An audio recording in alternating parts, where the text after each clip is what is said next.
Good afternoon, good afternoon. Sit down. Shaking, not stirring.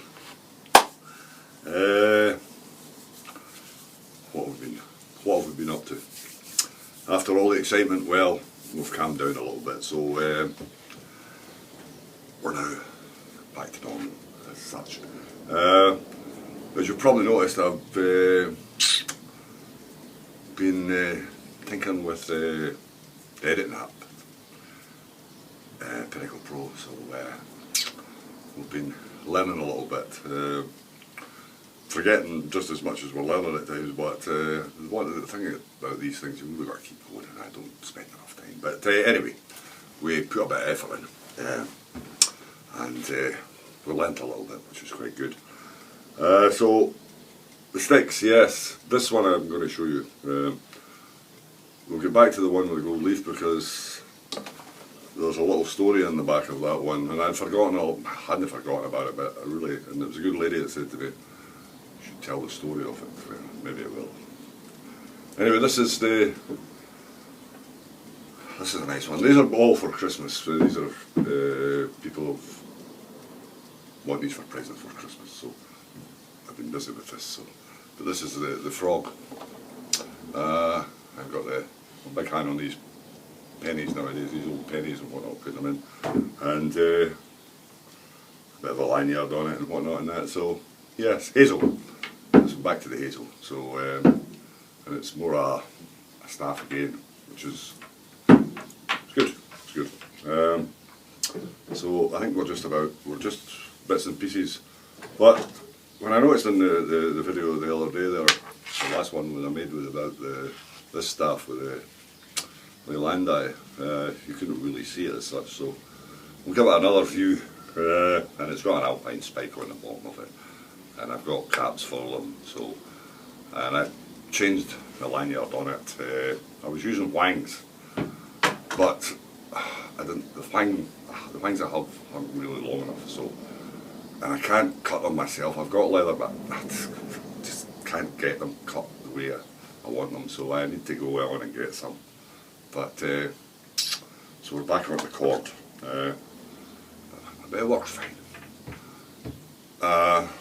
So that was, I thought I'd let you see it better. I've given it a little burnish to the grouse, so it's shining.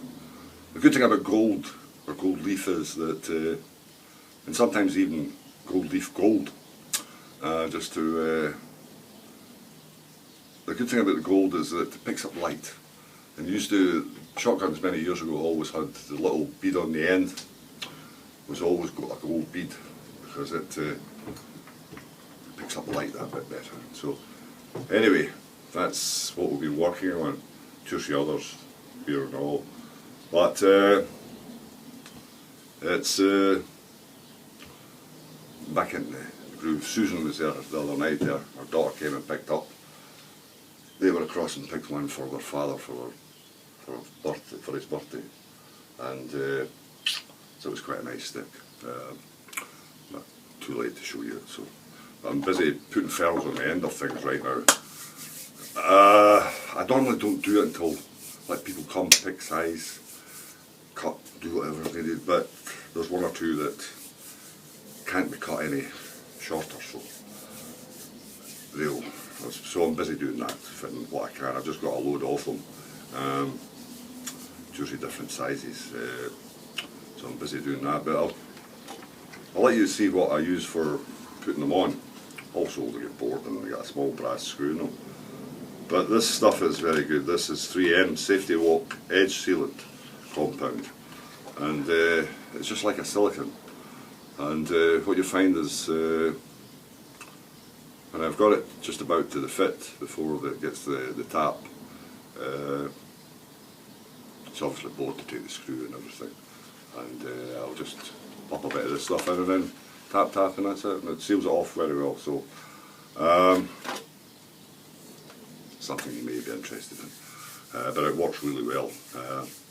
Don't get it on your finger. It's more adhesive than silicone as such, but it works well. So this little cutout I'm busy working on right now, it's getting fitted. But to go back to the gold leaf, what can you say? 23¼ carat gold leaf, and there's a marvellous story about how we ended up with that. And I've forgotten in some ways just part of it, but many years ago we kept company with a couple who used to take a, well, I must admit that Grace told me to point out that she didn't really drink, and it's true enough, she didn't really drink, but she spent time running me about at times and so forth. I did take a little drink, but not compared to what I'm about to say, not really. But anyway, we kept company with this couple, Jim and Mary, and a marvellous couple. And where we lived at the time, there was an inn not far away in a village, and we used to pop in there occasionally. There was an element of danger involved with drinking with them. You had to pick your time, you had to pick your moment. They were, in the scale of things, they were Olympic class drinkers. Both him and her. She drank the vodka and Jim drank the whiskey.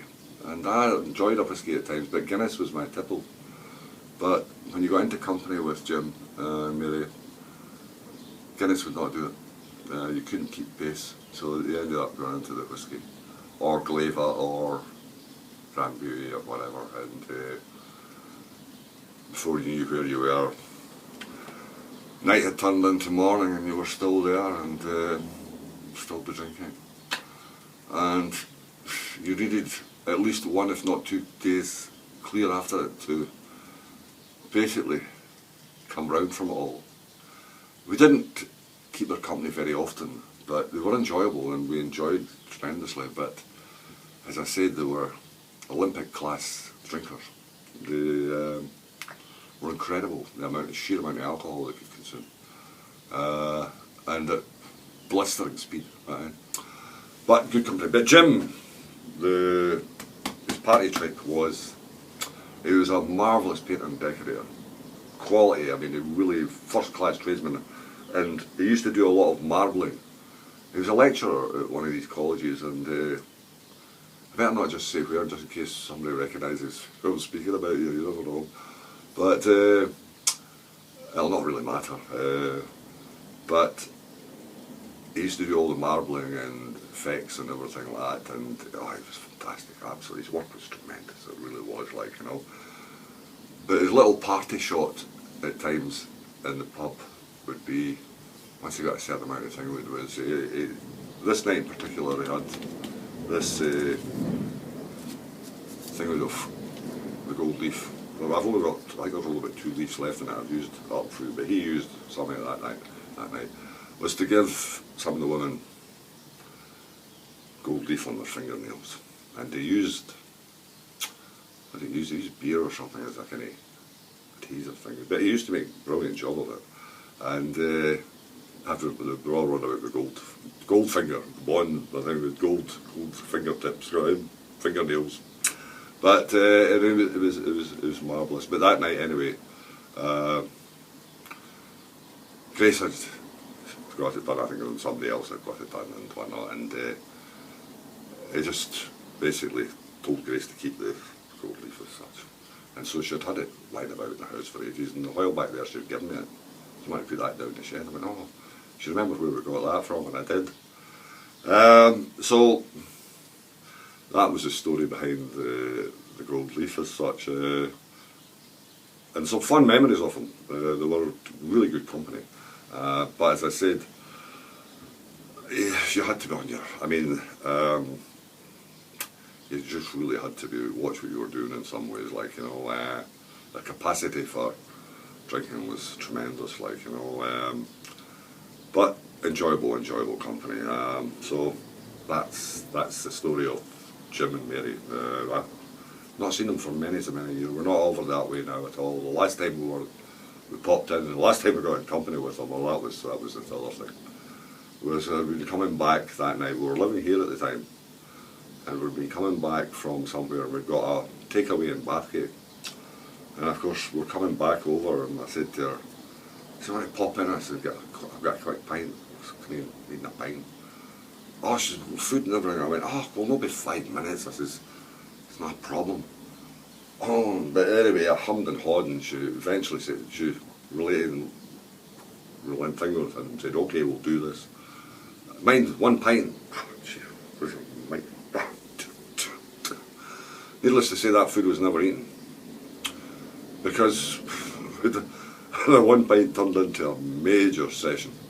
And I think we went on to about 2 or 3 o'clock in the morning before we eventually got out of the door. We had to, and Grace had to run them home, to which they were still wanting to keep going. And that's, oh no, take me bloody home, for God's sake. Oh dear, dear. I mean, I like to drink, but I'm a social drinker, really. There, I don't drink to that extent. You know, I do like a drink and I do like company and all the rest of it. Or I did, not so much nowadays. But she just couldn't keep up with them. So, but it was. You were a lot younger then, of course, and you were capable of taking a bit. But still, in all, it could be vicious going. Like, you know, there was a chap joined us one night. I always remember it. People who were used to Jim and Mary would come and go in and out of their company and that kind of thing, and we used to do the same. But sometimes better judgment would go out the bloody window and you'd hang in there. But anyway, I remember on this night in particular, Brian joined us. This big fella who reckoned he could drink everywhere. He was a big lad. Anyway, and it was a summer's night, and the shorts, the Bermuda shorts and the t-shirt on and that kind of thing and everything. And we were scooping, well, Jim was scooping that night. I tried to keep it kind of slow, but you get caught up in it at times. But anyway, come closing time, must have been 1 o'clock or something, where Helen, who owned the inn, just now, where's Brian? Is he away?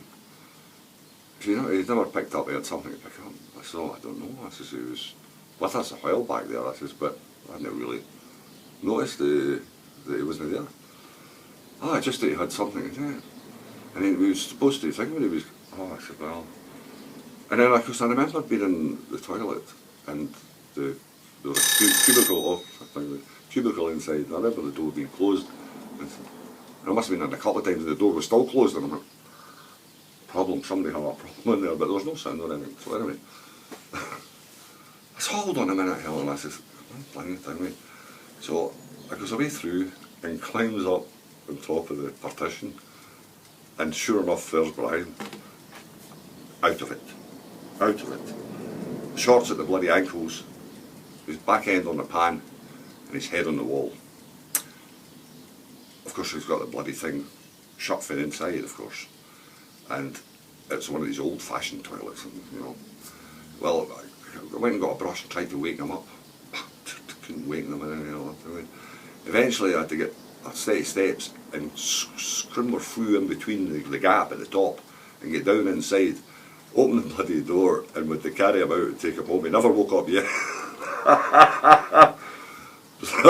That's what could happen to you, like, you know. Anyway, the bell has rung, and I'm rattling on here, like, you know.